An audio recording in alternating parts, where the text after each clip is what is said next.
আসসালামু আলাইকুম রহমতুল্লাহি ওবারাকাতুহু।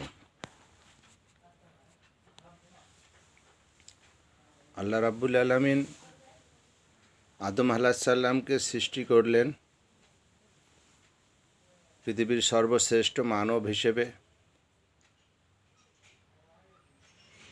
পাশাপাশি হাওয়া আলাইহিসসালামকে সৃষ্টি করে আল্লাহ তাআলা সর্বপ্রথম স্বামী স্ত্রীর সম্পর্কর উদ্বোধন করলেন।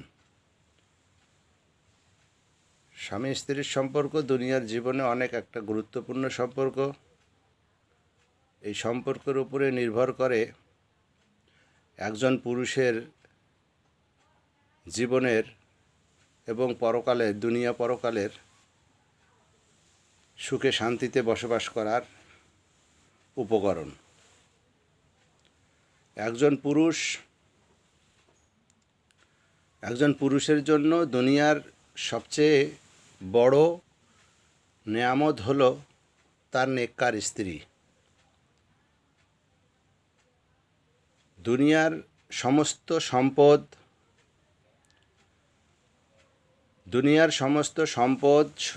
দুনিয়ার সম্মান আর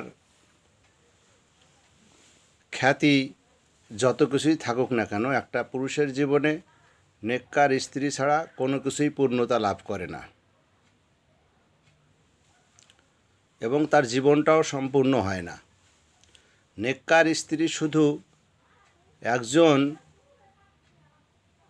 জীবনসঙ্গীই নয়, নেককার স্ত্রী শুধু একজন জীবনসঙ্গীই নয়, বরং সে দুনিয়া এবং পরকালের শান্তির অন্যতম বড় একটি মাধ্যম।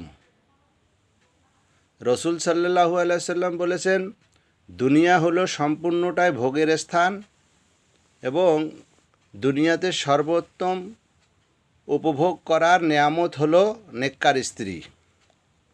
সহিহ মুসলিম 1467 নম্বর হাদিস। আর স্বামী স্ত্রীর সম্পর্কর মধ্যে গুরুত্বপূর্ণ বিষয় হলো স্বামী স্ত্রীর দেখভাল করবে, তার ভরণ পোষণের দায়িত্ব বহন করবে এবং তার মৌলিক চাহিদাগুলো পূরণ করবে।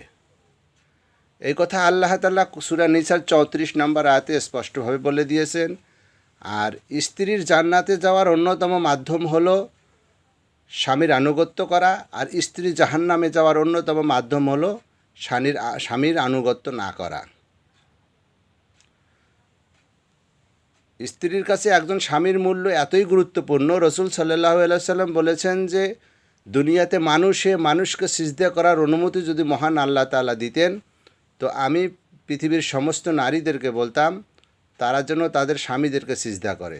সুবহানাল্লাহ। সহিহ মুসলিম শরীফের হাদিস।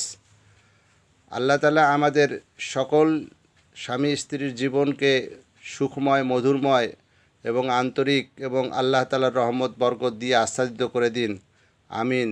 আসসালামু আলাইকুম রহমতুল্লাহি ওয়া বারাকাতুহু।